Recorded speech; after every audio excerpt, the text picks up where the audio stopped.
On today's episode, you'll hear from a coach that knows how to help your online business grow.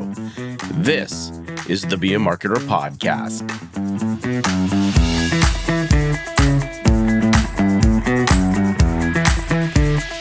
Be a Marketer. My name is Dave Charest, Director of Small Business Success at Constant Contact, and I help small business owners like you make sense of online marketing.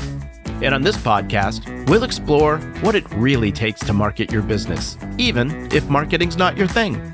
No jargon, no hype, just real stories to inspire you and practical advice you can act on. So remember, friend, you can be a marketer.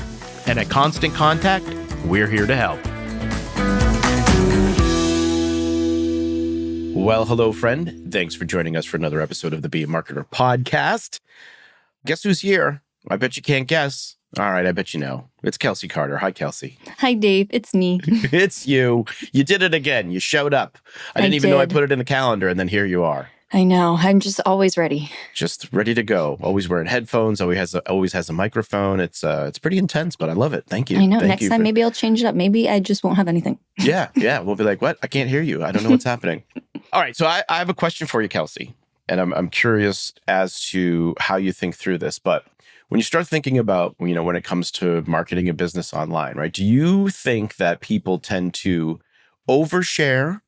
Now, again, keep this in relation to a business because I'm sure there are plenty of people personally that definitely overshare. Or do you think as a business, they either overshare or they play it too safe? I feel like a lot of people play it too safe. I feel like a lot of businesses, I kind of wonder what makes them stand out. And I feel like a lot of people kind of miss out on that chance to really share like what makes them unique, share their story, like how did you come about, anything like that. And I feel like it's more just surface level now. So I feel like there needs to be more of like a personality. So you mentioned an interesting thing here when you said just like surface level, because I agree with you. And I think there's a fine line that comes into play here. So follow-up question then would be, how do you think vulnerability plays into building trust with an audience? For me personally, it does great wonders. Like I love when I see someone or a business sharing something that matters to them or something they're passionate about, because then that gets me passionate about it. Like if you're just talking about something, but it's really, you can tell they're just saying it to say it rather than like why it means something to them, then you're not going to get anyone interested. Yeah, that's interesting too, right? When somebody says something just to say it, there's often these times, and you'll see this happen all the time, particularly with, I think, big brands a lot of times where everybody has to have like a blanket statement about something, and you can tell there's really no passion or point of view behind it sometimes. And, again, I think it's a delicate line that sometimes you have to be very careful on how you tread there, because there is that risk of oversharing. There is that risk of, maybe turning people off, which can be okay because your business isn't for everyone. It is okay to turn people off as long as you are attracting enough of the right people that will help sustain your business, right? So you don't want to do that to the point of now no one's showing up, right? So I think there's a difference there. And I think this is a special episode that we have here today because of that reason, right? You hear people talk about being authentic or being vulnerable online, and there is that confusion around what that really means and how you actually put that into practice. And what I love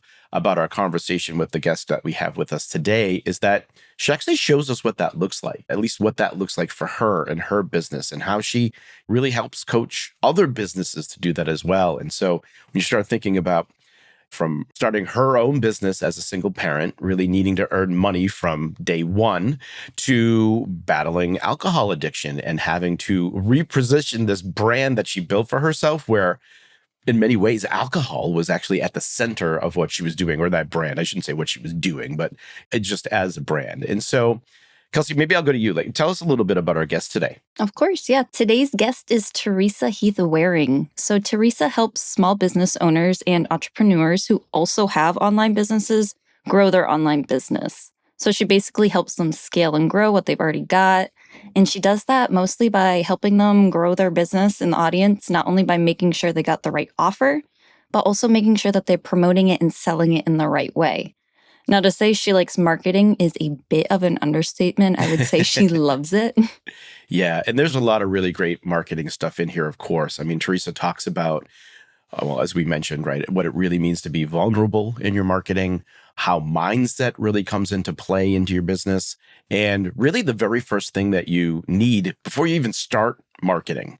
And so I think there's a lot of really great things in here about what we've set up here in the conversation. So let's just go to Teresa as she shares her journey toward starting her own business. So I had done a degree in marketing. I'd spent 10 years doing marketing for other companies, from teeny tiny companies where I did everything, all the way up to head of marketing for Land Rover, head of corporate marketing for Land Rover, not actual marketing. That was another role. I loved it. I loved marketing. It was my world. It was brilliant. And then I found myself as a single parent. And at the time, I was just kind of looking at everything going, okay, is this how I want my life? Is this, you kind of have like I say an early midlife crisis. And basically, I decided that even though I was head of marketing for an agency by this point, so I was working with loads of different clients doing loads of different things, I had this thought of, do you know what? I'm not totally happy here and I'm really good at what I do. So I had a lot of confidence in I'm good at marketing. I know I'm going to hand my notice and I'm going to get another job. And I didn't get another job. And then I even thought about the idea of what if I could do this for myself? And she asked me to leave, and therefore I had no job. So I had about a week to start my business, and I had to earn money from day one because I had no savings. I had no partner to help with income in the house. It was just me. I joke that I had no rich parents. I had parents, they weren't rich. So there was no other money coming in from anywhere. I had to make this business work, and I had about a week to set it up. So I actually started as a consultant slash done for you stuff. So I went down the social media route. And even though my skills are in marketing and there isn't much marketing I haven't done, like above the line, below the line, the only thing I haven't really done hands-on direct myself is TV advertising. Now, we did it in Land Rover and I worked with people who did the TV advertising, but I have never physically managed a campaign like that. But I went down the social media route because that was suddenly the new sexy thing 10 years ago that everyone thought they needed to have. And I went online to learn social media from other people because even though I'd got my marketing degree and my marketing experience, the stuff I needed to learn was very tactical, like practical stuff about how do we use these platforms. And I discovered the online world and I was like, this is cool. And I remember like one of the first things I ever went on, my husband, who my now husband, I married again a few years into my business and when I started doing all this. And I'm there on a webinar with Mari Smith. And Mari Smith says, like, oh, hi, welcome to, and she says, welcome, Teresa from England. And we are both like, oh my goodness, she said my name, which is hilarious. And suddenly I was like, what is this online world? This is so weird and amazing and brilliant. And by this point, I'd got clients, I was working with clients and we were doing things. And like I said, I was building this knowledge base from online people. And I was like, this is amazing. Like, I could do this. And then I started getting picked up as speaking. And then I started getting picked up to go to the States as speaking. And then it just started to build and my audience started to build. And then I was like, and then I started to consult for people who had online businesses. So I helped people do webinars and I helped people do launches and really understand and get into that. And then I finally went, well, why am I not doing this for myself? I'm helping all these other people build these amazing memberships, these amazing courses. They're getting all these sales and I'm not doing it. So that was kind of the impetus almost I needed to go, why don't I do this? So I said to my husband, this is a few years into my business by this point. So I said to my husband, can I fire my clients? And he was a bit like, okay, a little bit nervous, but if you think this is what you want to do, because I tried to do both as we do. I tried to do the online building and the managing clients, but they always wanted me and they always wanted the availability to me. And I just couldn't do both. So I went to my clients and I said, I love you very much, but I am not for you anymore. And I fired them. And then I almost started from scratch again in terms of starting the online business and selling the courses and creating the membership and doing all that sort of good stuff. How long before you felt like that took a turn where it was kind of, I mean, were you immediately replacing income or I guess like, what did that look like? Yeah. Yeah, that was scary because I had built a 6-figure agency really quick. Like I kind of blows my mind now when I think about it because people are like, how did you do it? I'm not entirely sure if I'm honest. And I hustled and I worked really hard, but I didn't replace that probably for a good 12 months, I would say. And that's still, so And sometimes now I do a bit of consulting, but most of my income is from my online business activities. And that took a while to build up. That was easily, like I said, easily 12 months until I started to really replace the income and earn that money. But that wasn't just the online stuff. And I'm really, because one of the things exactly that you said at the beginning is this snake oil thing and this whole like, it looks great on Instagram and I can make it look perfect and brilliant. And I can talk about turnover, and turnover is awesome, but that does not mean how much money you made. And I could have done all that, but I've always been very realistic of saying, listen, I don't make enough from my membership. I substitute that with things like speaking, with things like sponsorship, with things like consultancy stuff, And actually, I've just taken on another consultancy client who happens to be in the online space and helping them with some launches, which I haven't done for ages. But it's an exciting project and I'm excited for it. And therefore, I'm happy to do it. But it's never just, my income isn't just from my courses or just from my club and that sort of stuff. It comes from various different places. But now, majority of my income is my online business. Gotcha. Would you mind sharing just like percentage wise, kind of like where the money comes from?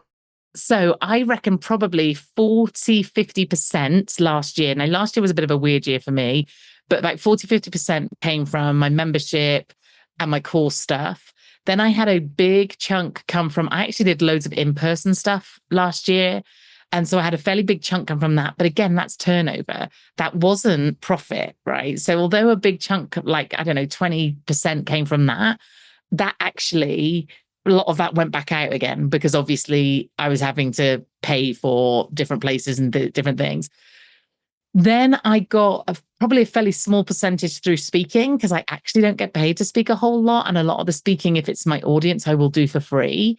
And then sponsorship, actually, I got quite a bit in partnership. So I have a few quite key partners that I work with, some affiliate money. So that probably came to about 10-ish, 15%.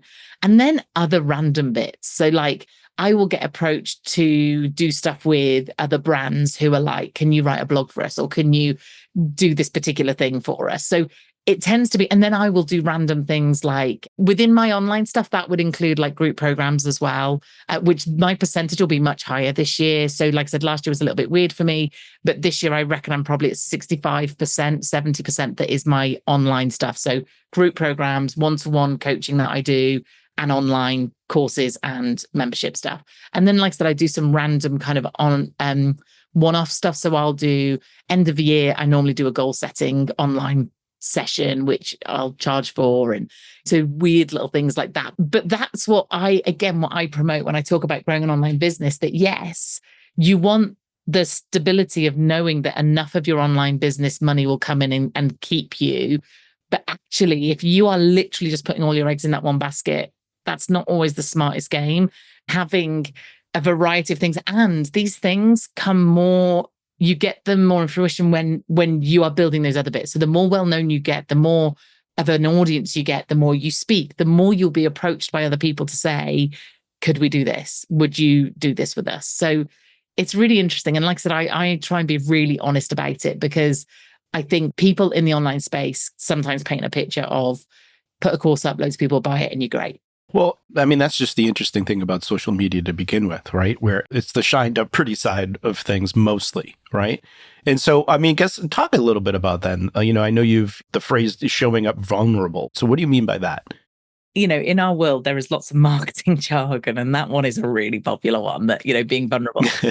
And I think when you are in a space like I am in, and you are a brand, which makes me sound like an absolute idiot, but I am my own brand, it's really important to be vulnerable and honest and open about who you are and what you do and that sort of thing, because often people think they've got to get everyone to love them and everyone to follow them and everyone to think they're amazing and not upset anybody or not say anything that, isn't right, or not show a true side of them because they're trying to sell them and their business.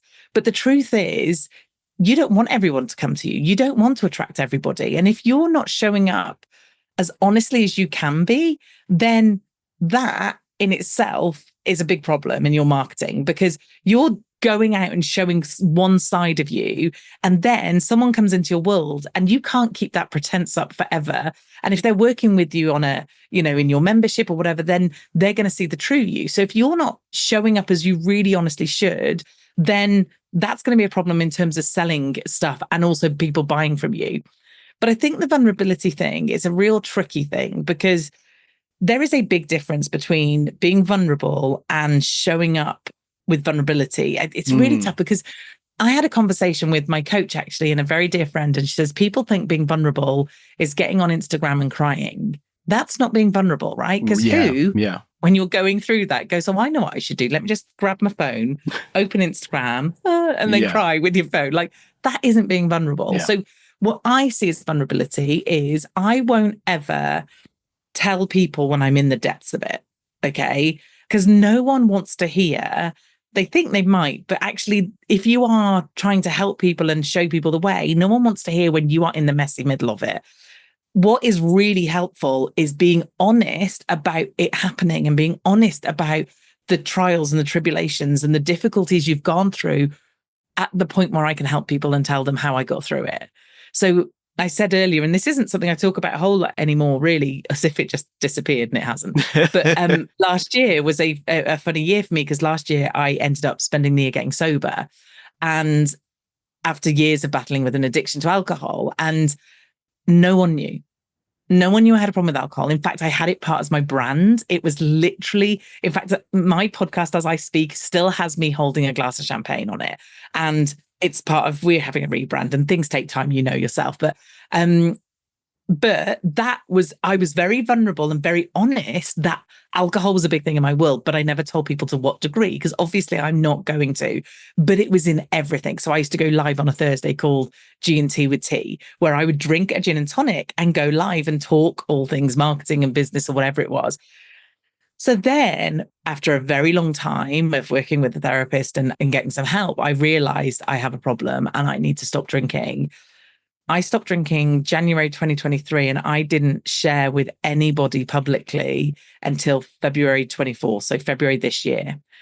And no one knew. And I had to pretend like I was still drinking that entire time, because it was so big and so part of my brand that when I went to events and spoke at events, immediately, what you have in gin tonic, like, and I had to pretend, and I had to do my utmost, because I wasn't ready to be vulnerable. I wasn't ready to share with anybody, because I wasn't in the space to do it.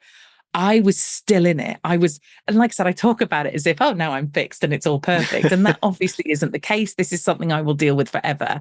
But I am in a much, much better space in the fact that I can talk about it and the fact that I can be honest about it. Whereas I couldn't. I was so in the shame, and I was so in the hardness of actually physically stopping. Like, it literally felt like I couldn't breathe. It felt like I had to learn how to breathe again by not drinking. And that was so incredibly difficult. And I wanted to be so honest, but I couldn't. I had to wait. So what I did, which some people would think was crazy, but this is, and I discussed it with a very close friend of mine who happened to be his business producer podcast as well. And I said to him, I think I want to do a podcast. I think I want to do a standalone away from my business stuff, because I want to be honest and vulnerable and authentic in business. But I didn't want to suddenly go, oh, this is me now. This is the content you're getting from me. So I didn't want to distract from the credibility of, I am very good at what I do and I can help you with these things. But I want to be honest about a battle that I've been through.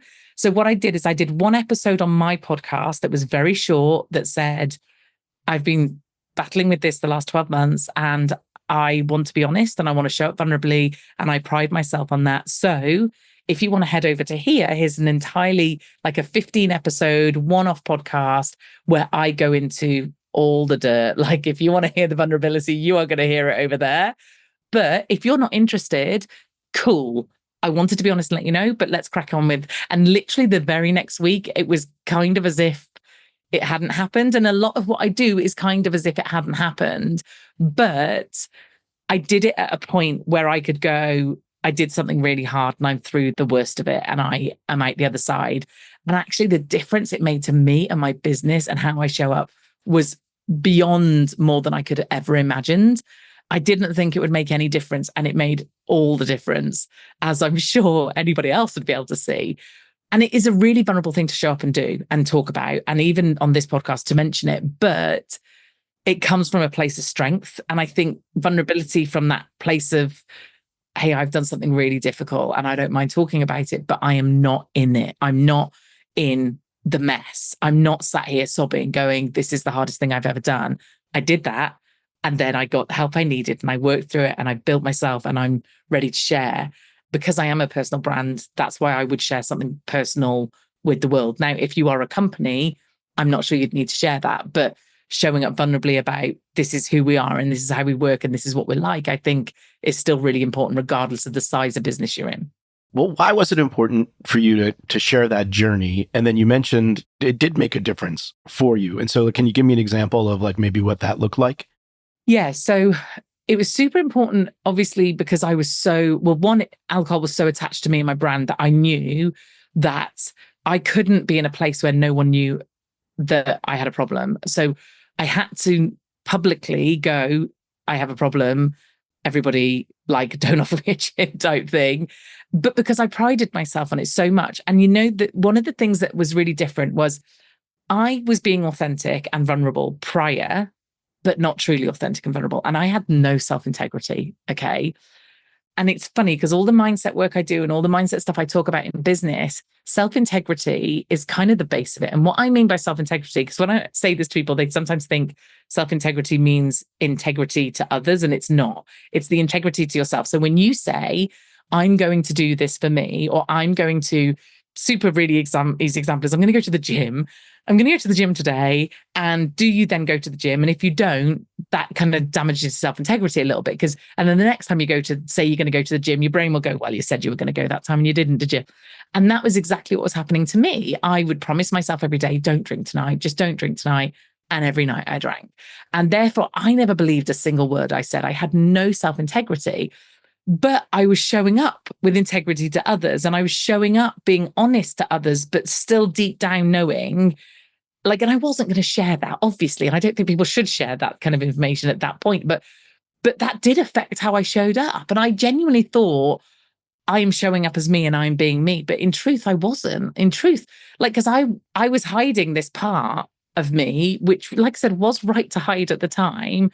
So when I finally loved myself and believed in myself and could trust myself, I showed up entirely different. I showed up like, one, I'm unstoppable. Someone said to me, how do you feel now you're sober? And I'm like, I can do anything, because I did one of the hardest things in the world for me anyway. So, and I think finally it gave me so much confidence to go, no, this is who I am. And if I'm not for you, and you know what, since doing all this and since really embracing who I am, I have lost some people along the way. Some people didn't like it. Some people in my audience have kind of gone, oh, I don't know if I'd like this version of Teresa. And that's okay. That's fine. I might not be for everybody. And I'm definitely not for everybody, but I might not be for you anymore because of the changes I've made. But I think I am able to show up completely different and completely, like I said, so much confidence in myself, so much love for myself. Like when it comes to marketing myself I'm so comfortable in going, I'm really good at this thing that I do. And there is not an ounce of like my ego in that at all, or shame in that, or it is genuine from my heart of, no, I know I'm good. So I'm going to say I'm good. And so it honestly changed everything. And also, I joke with people, and it is a joke, but it is in truth that I built a 6-figure business while drunk or hungover. So if I can do that, again, that power of what the hell can I do now? I am 100% clear-headed and 100% focused. And it just made the world a difference. And it might not be that like someone is listening to this thinking I have a problem with alcohol or something, or anything to that greater extent, but it might just be, I keep telling myself I'm going to do that and I don't do it. And therefore I feel a bit of a fraud when I show up. And that stopped me feeling any kind of fraud. Like I am 100% exactly who I am and what I do and how I do it. And yeah, I'm always dealing with stuff in the background and in my own world, but the confidence that I can go out with now is massive. Yeah. So you mentioned this confidence, and I think I want to get us a juxtaposition here, right, to where you are today versus kind of when you started this thing. And I think obviously this is probably something a lot of business owners who are taking that step to go out on their own could relate to this as well. But if I'm not mistaken, you kind of delayed launching your online business because you were nervous about doing it, right? So Yes. I guess what helped you finally take that step back then? And what advice would you give to others facing similar fears? So this is such an interesting story in the sense of how much mindset comes to play in our business. So I was from a marketing background. I helped people with launches and I was really good at what I did. So you would think I had all the tools that you need to create an online business and build this online business. And I did. I had all the practical tools. I knew the strategies. I knew the words. I knew how to do the sales pages. I knew how to do the funnels. I knew how to do the emails, like all of that stuff. And yet I built a course and sat on it for 12 months. And just in my head, oh, it's just not the right time. No. And I'm going to change that actually. And let me fix that first. And let me do this. And definitely not this time of year, because that's not going to be a great time to launch. And I just put it off and put it off. And then I worked with a coach, and it was actually a group program. It was actually an event. And I wanted to get in front of this coach because I wanted them on the podcast, right? So I was always kind of fairly brave in terms of stepping myself out that way. And I thought, but I don't want a hot seat, because he kept hot seating people. And I'm in the States. And for someone who's British, they feel very intimidating, okay? Because they seemed a room full of very confident, very successful business owners. So I was like, I want him to hear my voice and I want to say something, but I don't want to put myself out there. So the next morning, we'd had one day at the conference. Next morning, he asked the question of, what was your takeaway from yesterday? And he'd got these phone mics. Okay. So he threw him phone mic. Someone would answer, they'd throw it to the next person. Thought, this is my opportunity. He's not going to jump in and hot seat me. I'll just say what I need to say. He hears my voice and I move on. So I put my hand up and I'm sat front and center, always at an event. Okay. Throws me the mic and I take it. And I said, I'm not showing up as the CEO in my business as I should be. Went to throw the mic again. And he went, why? And I was thinking, no, this isn't how this works. No, you say to me, great. And then I throw the mic. And I was like, well, I have this course. And if I was showing up as a CEO, I would have launched it already. Why haven't you launched it? Right. So he starts then. And then not only does he start hot seating me, but he walks to the back of the room. So I am now turned facing the entire audience, right? Like holding this mic, feeling the most vulnerable I've ever felt. And I said, I haven't done this course. And he said, why? And I said, oh, it's just not the right time. Really, why? And I was like, well, what if no one buys it? And he's like, okay. And I said, what if someone buys it and they think it's awful? I'm meant to know what if the launch absolute tanks? This is what I do for other people. So I ended up sharing all these kind of fears. And he's like, so you're scared of failing then? And I was like, yeah. And he said, okay. He said, how many have you sold to date? And I was thinking, are you crazy? Like I've literally just told you I haven't even put it up for sale. I went, none. And he said, so you failed already then? And I was like, oh my goodness, like literally punched to my stomach. My fear of no one buying, well, no one's bought, have they? And my fear of looking stupid, well, who would know? And we just went through, and I thought, oh, that's it. So literally straight off that, I did a story and I was like, this is going live. And do you know how many I sold? 28, right? 28 lovely courses for like $100 and something each. I didn't make my millions. I wasn't sat on a beach, but I sold them. And I was like, okay, and I can do this again now. And I realized that fear, that imposter syndrome, the self-sabotage, all of those things are so, so important, because you can literally have everything you need and you can start to sabotage yourself left, right, and center. And you are so frustrated because you're like, why am I doing this? This is ridiculous. And then you do it again. And then you do it again. And then you do it again. So weirdly, the self-integrity thing and the self-sabotage and the mindset stuff, because it's kind of telling yourself you're going to do something, it's keeping that promise to yourself. And when you don't, it weakens it. So every time I went, well, I would launch it, but I can't because of this. I've weakened it. I'm definitely going to do it next month. Don't do it next month because of this. Weakened it again. So then it's even harder to then go, okay, I'm going to actually do it. And it took a coach to help me do that, to suddenly realize what the problem was and have get brave and get courage to then do it. So you mentioned something here that's interesting, and I think is many times something that a lot of business owners are going to go through, from the sense of, you mentioned this kind of fear of failing because like, oh, this is what I do for other people and now I'm doing it for myself, right? And so you've got this, I kind of want to transition us here into the marketing piece of it, but you've got all this experience in marketing, but in those roles, you're doing it for another business, right? You're not necessarily putting yourself out there and doing it for yourself. So I guess there's a difference there. I guess, so what have you learned from kind of then having to apply the knowledge that you do have and doing it for yourself? So you definitely need some help, whether that help is a coach, whether that help is someone who helps with marketing strategy, whether that is a copywriter or someone else like that. It's interesting. Like I said, I've just taken on someone that I'm consulting for on their launch, and I can see it so clearly. Like I can literally pick the holes in it. I can go change this, move this, do that. And yet my own stuff. And I joke all the time, do as I say, not as I do, because your own stuff is so flipping hard to see. And a couple of years back, I qualified as a coach. And even as a coach, a marketing strategist, and someone who's marketing getting, I still need people to help me with that. I need to still need someone to look at my stuff. I think having someone externally look at your stuff and question you why, I think is massive. I think that is something that really helps. I think the other side of it is that I ask myself this question all the time when I do anything, when it's feeling slightly brave, when I'm putting out a new product or a new service, or when I'm launching something.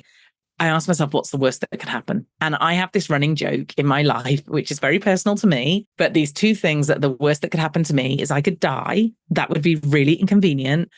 Or I could get pregnant. I'm a 45-year-old woman with a 14-year-old daughter. I would not ever want a baby at my age. Like those two things would ruin my life right now. So everything I go to do, could it kill me or get me pregnant? And if it's answer no to both of them, then why not? Like, and the other thing is, I think with so many people in business, if you're looking at someone, and we all have our mentors that we look at from afar, we all have businesses that we aspire to be like, or people who we aspire to be like, they haven't got oodles of confidence. It's not like they started like day one with all the confidence. They just had courage, and they just took a step, and then took another step, and took another step, and another step.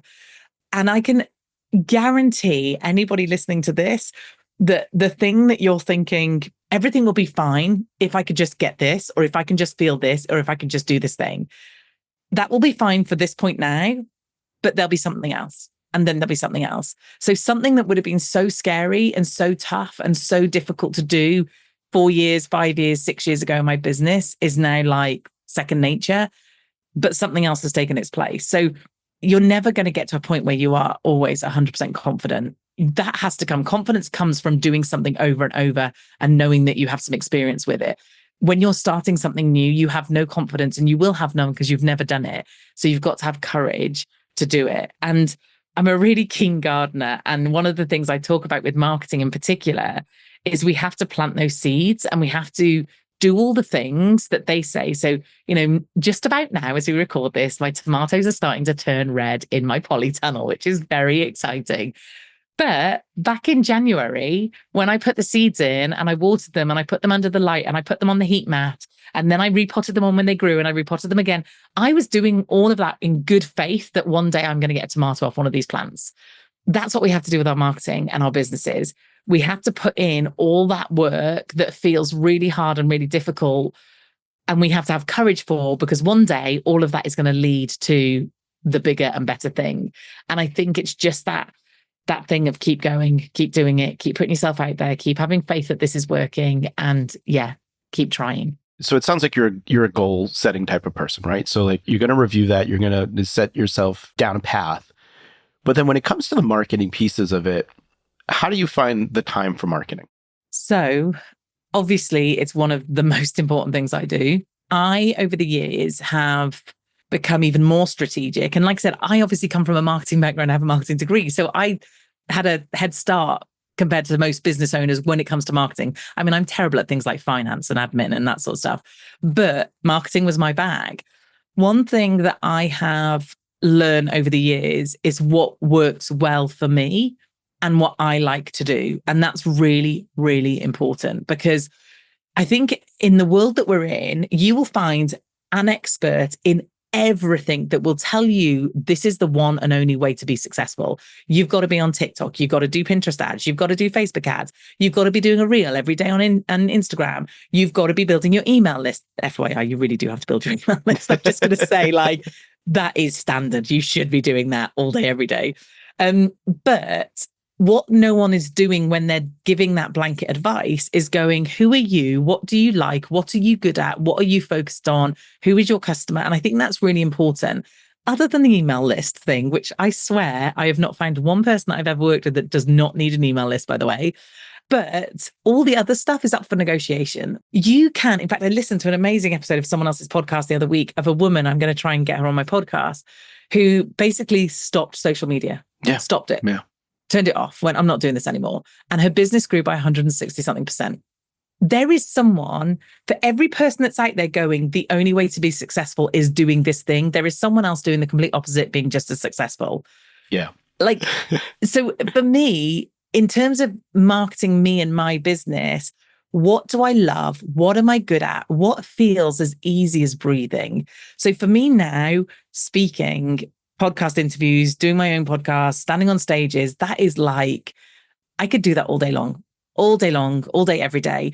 Writing, I hate. You're not getting me to suddenly become a world-class blogger, because that is never going to happen. We're actually reviewing my social media at the moment because I had a team member that helped me with social media, and she actually has finished working with me and I'm in a gap. And so now I'm going, well, what if I don't do all this social media? What if I'm not posting a reel and doing all this stuff? Like, so I think it's more about the longevity of what you're doing, because it's that consistency piece. It's the planting the seed and doing the things. It's less than jumping on the latest trend and doing the latest thing and doing the stuff that isn't necessarily going to be impactful long-term, because you're not going to be able to keep it up. So I think if you're sat there doing some kind of marketing that you hate right now, don't do it. Pick something else. Like, we are, you and I will know, we've been in marketing for a long time. We've done business for a long time. When I did my degree 20 years ago, the options open to businesses were this big, and small businesses was even smaller. There were no options. There was like, as a small business owner, you didn't do marketing because you didn't have the budget. You had to be a huge business to have budget. Whereas now we have so many options available to us. So don't try and do it all. Don't try and be on everything. And now when people look at kind of the level in which I produce content, or the kind of amount of content we do, I send 2 emails a week. I do a podcast every week. Obviously, I guest on other people's podcasts. I speak in places. We do social media.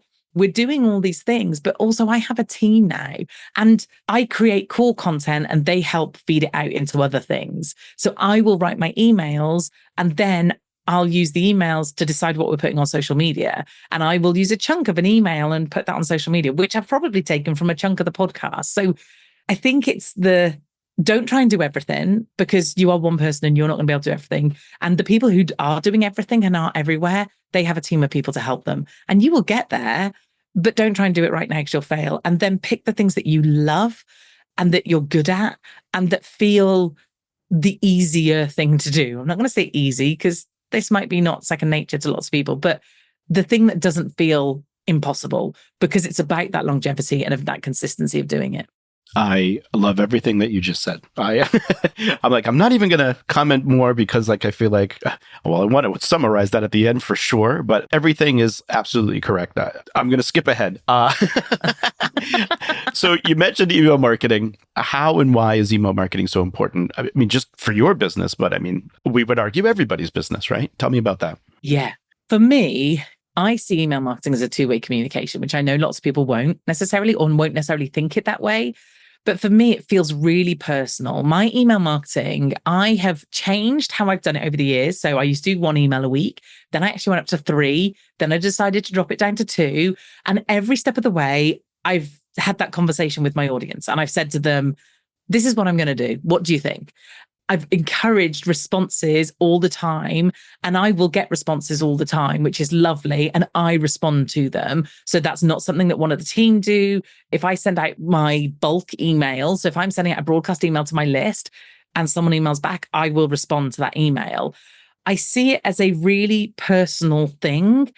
Whereas on social, yes, they get the personal side of me and they get to see my face and that sort of stuff. But actually on email, that's where I develop my relationship. That's where my biggest aim in my business every year is to grow my email list. Everything I do is how am I getting more people on my list? How are more people finding out about me? How am I growing my audience? But the most important place is bringing them to my email list. I mean, there have been stats about the ROI on having an email list and how many people buy and how the percentage of people buy from an email as opposed to from social media, which is considerably smaller.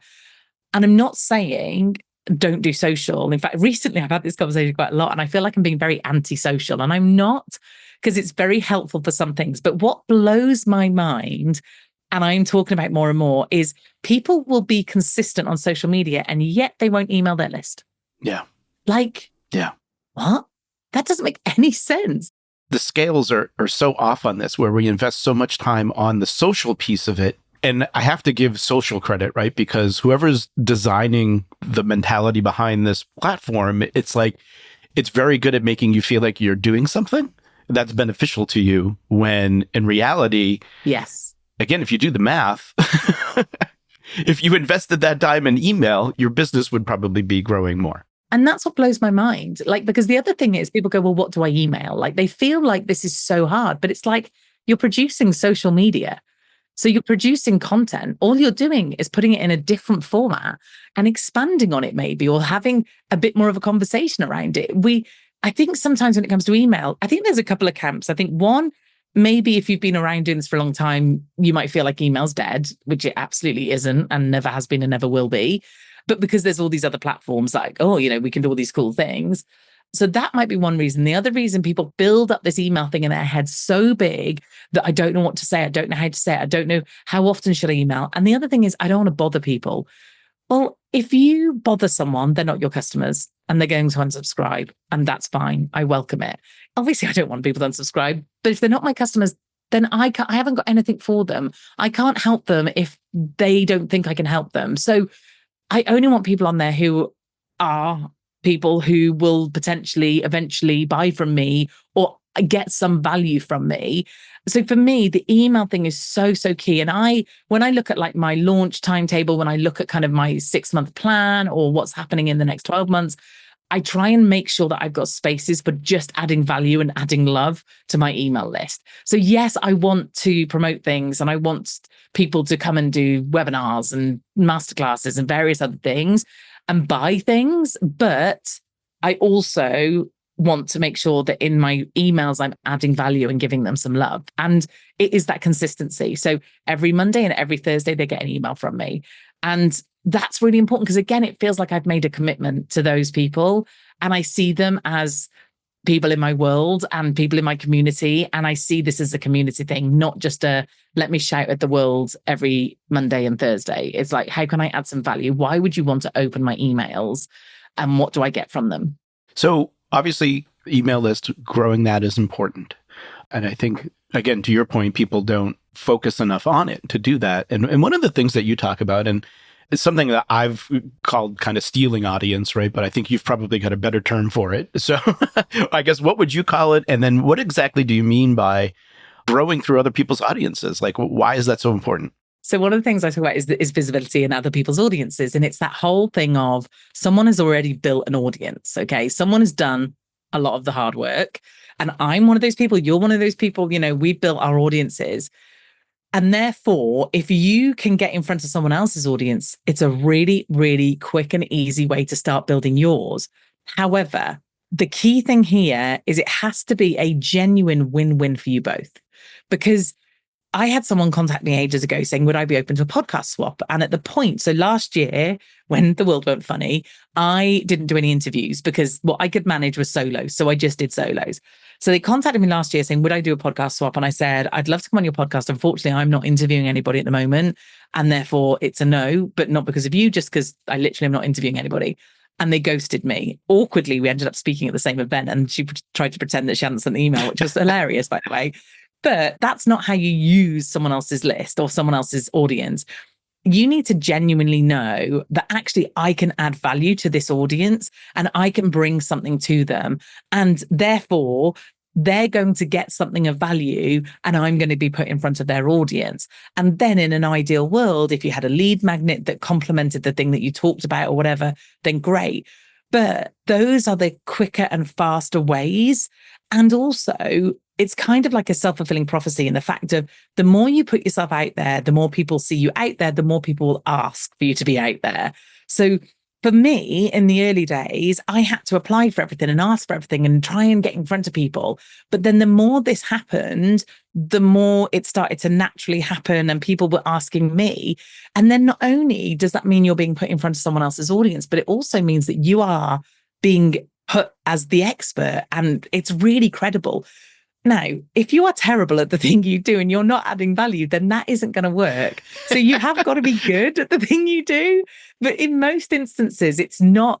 People are genuinely really good at their subject and what they're doing. They don't think they're great, or they think, why me? Why would they pick me? And I have a talk around this actually that I speak about. And one of the things that I talk about is, well, one, why not you?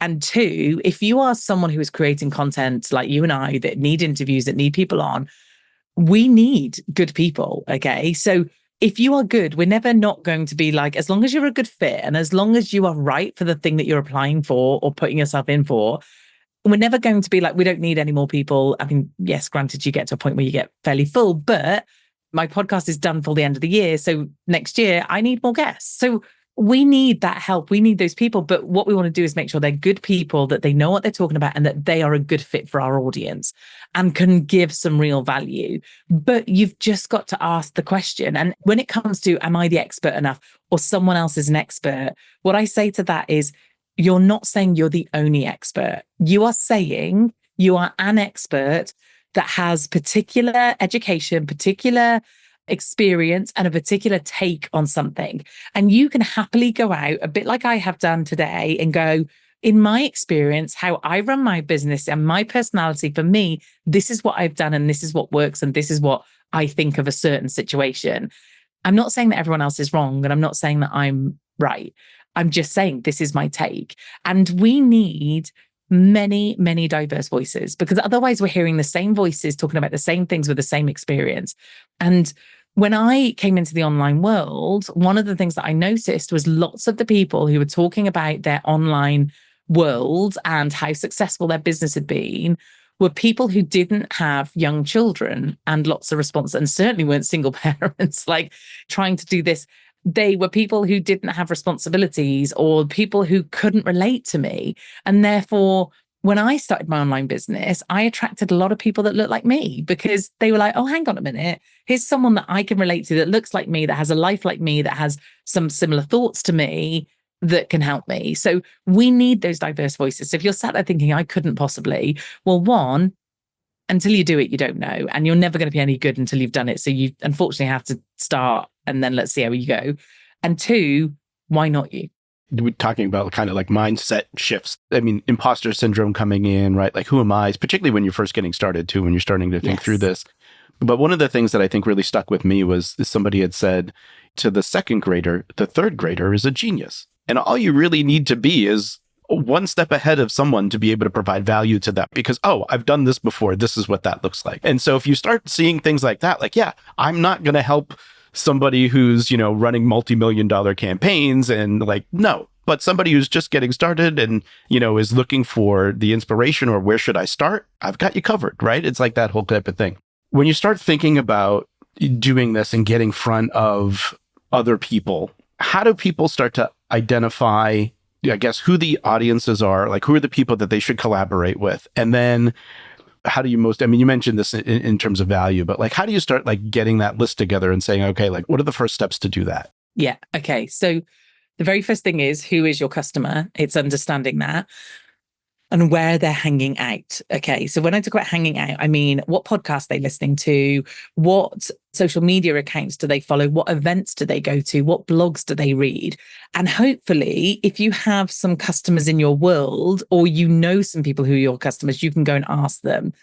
Another couple of really cool places to look is if you have a competitor or someone who's in your industry that you think we're similar or our audiences are similar, go onto their Instagram and see what they've been tagged in.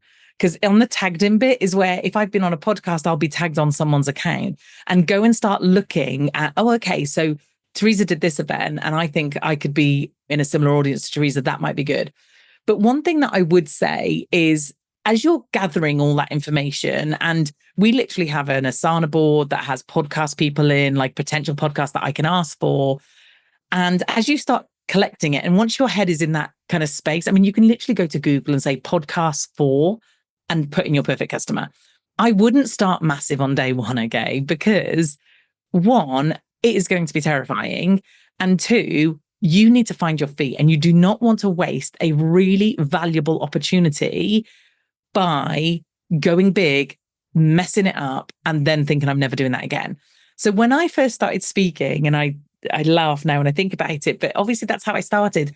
I ended up doing what we in the UK, we have this group called Biz Mums, and basically it's mums in business. And we meet in like a play barn or a soft play type place for children. And I hated those things. Like even when my daughter was little, I didn't take her to them because I didn't like them. But I remember rocking up to one of these soft plays with my laptop and 3 mums and giving them a talk on marketing or social media or something. And that's where I started. And then I might have done it to 5 mums. And then I might have done it at a chamber thing. And then I might have done it somewhere else. So even though I am all for going for big stuff, if this is new and you have not done a whole lot of like podcast interviews or speaking or guest blogging or whatever it might be, getting in front of those other audiences, you do want to start small. And the other thing is, don't be swayed by these ginormous audiences from the massive people, because actually sometimes some of the smaller things, they're much more engaged and much more kind of will take an action on something than maybe a massive audience. And again, it's just about getting yourself in front of people. It's just about, if you get 2-3 people on your email list from a talk you did or an interview, great, brilliant. Like accept and take everyone and cheer yourself up for everyone, but like build on top of that. So, and also the other thing that is really key for me is one thing I've done with my own podcast back in the day was I worked really hard to get one really big name, well, 2 big names. So my first 2 interviews on my podcast were Pat Flynn and Amy Porterfield.